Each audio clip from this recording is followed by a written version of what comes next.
අපි දැන් බලමු app එකේ settings වෙනස් කරන ආකාරය පිළිබඳව. මුලින්ම තිබෙන currency setting එකේදී අපිට currency එක LKR විදිහට add කරගන්න පුළුවන්. ඊට අමතරව මේ option ටික ඔබට වෙන වෙනම videos මාලාවකින් බැලීමේ හැකියාව තියෙනවා. ඊට පස්සේ user settings වල user ගේ details update කරන්න පුළුවන්. දැන් බලමු app settings කොටසින් කරන දේ. මුලින්ම app settings click කරාම ඔබට මේ වගේ list එකක් බලා ගන්න පුළුවන්. ඉහළින් තියෙන tab එකෙන් invoice static settings බලා ගන්න පුළුවන්. එතනින් ඔබට අවශ්‍ය වෙන payment option ටික add කරන්න පුළුවන්. invoice field detail settings වලින් ඔබගේ business එකට ගැලපෙන විදිහට වචන change කරගන්න පුළුවන්. උදාහරණයක් විදිහට cashier කොටසට ඔබට කැමති agent employee වගේ කොටස් add කරන්න පුළුවන්. ඊට පස්සේ තියෙන bill print setting එක. ඔබ use කරන්නේ Android phone එකක් නම් ඒකෙන් ඔබට ඔබේ ව්‍යාපාරයේ logo එක bill එකේ print කරන්න පුළුවන් වගේම සිංහල text print කරන්නත් පුළුවන්. font sizes වෙනස් කරන්නත් පුළුවන්.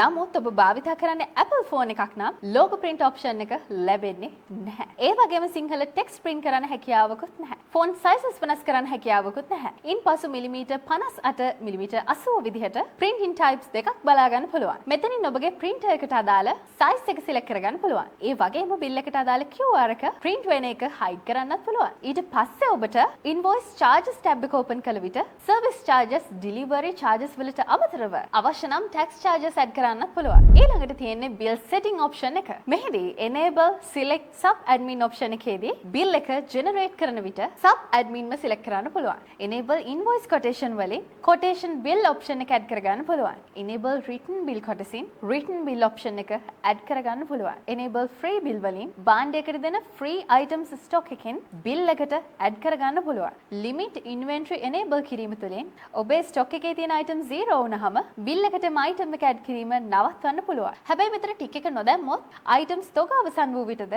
bill එකට items add කරන්න පුළුවන්.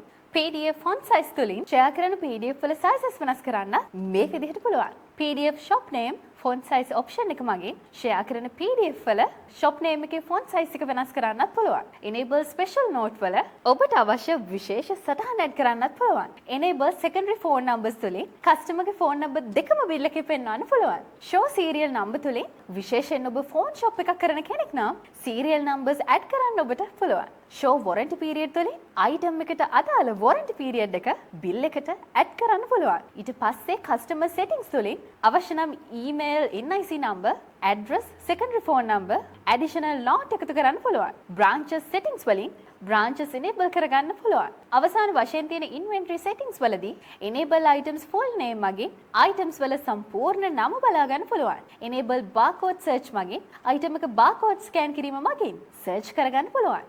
enable wholesale price වලින් භාණ්ඩයට තොග මිල add කරගන්නත් පුළුවන්. enable serial number තුලින් භාණ්ඩයට අදාළ serial number add කරගන්නත් පුළුවන්. enable warranty period තුලින් භාණ්ඩයට අදාළ වගකීම් කාල සීමාව add කරගන්නත් පුළුවන්.